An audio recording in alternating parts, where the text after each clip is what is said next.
G'day everyone, Melbourne's Local Nerd here, and today's episode will be all about Infamous 2.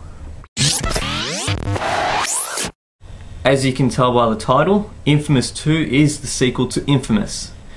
In the first game, you play Cole McGrath, who is a bike courier and who develops electrical powers from activating the ray sphere, which in turn blew up half of Empire City.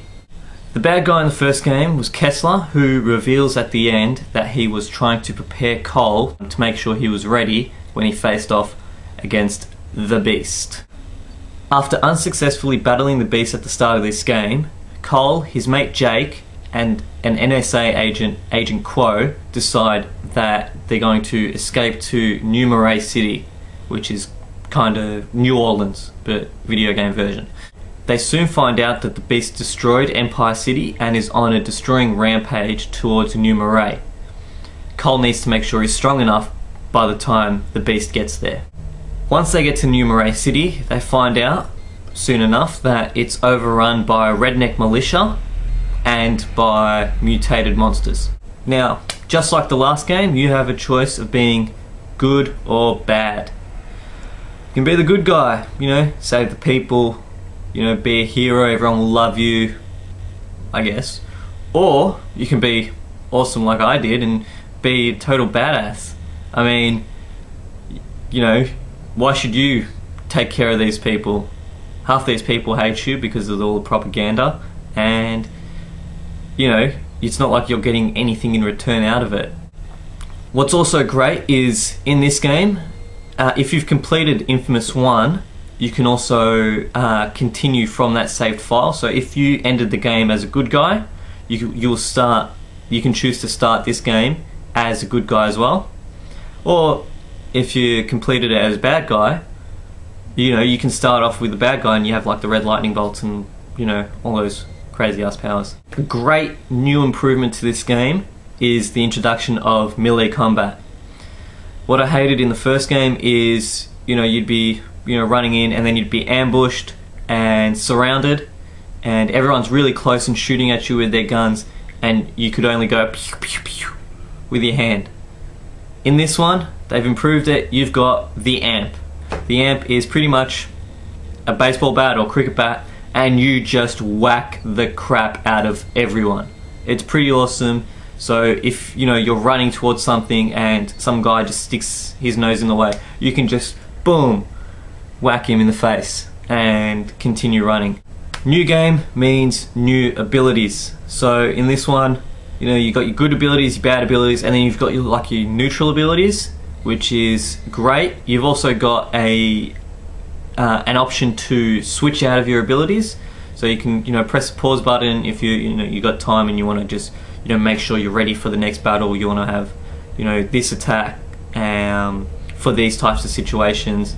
But then, if you're in the middle of a mission and say you think you're fighting one guy, and you go for your triple bolt attack to kill him easily, but then out of nowhere 10 more guys come, the triple bolt attack is really, really slow, so you can quickly switch out of it and go for, your basic attack. And yeah, it's great, makes the gameplay more fluid rather than having to pause and go through all of this. If you know your abilities, you can press down the hotkey or the button and switch out of it really easily. For PSN users out there, you have the option to create and share your own missions, kind of like what Little Big Planet has with you create and share your own worlds. You can create and share your own missions. Similar sort of edit style and creation.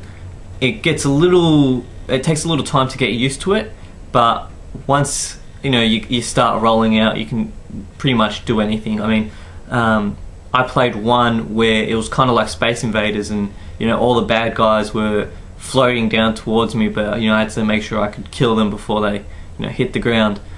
So yeah, really fun, and it increases the game life itself.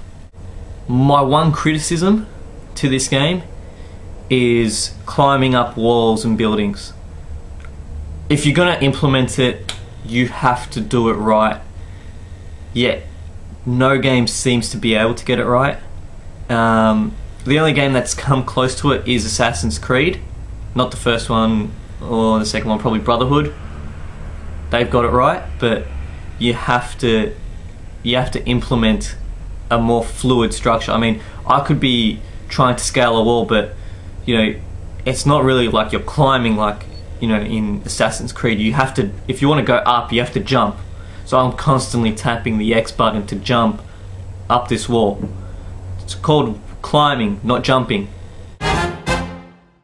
Overall, I really enjoyed this game. I was playing for hours yesterday, you know, playing side missions, story missions, just fighting off enemies because they were there. I was, you know, having so much fun playing it. So overall, I give this game 5 out of 5. It was awesome. Just needs to improve on the climbing up walls. It's also got, you know, lots of play value.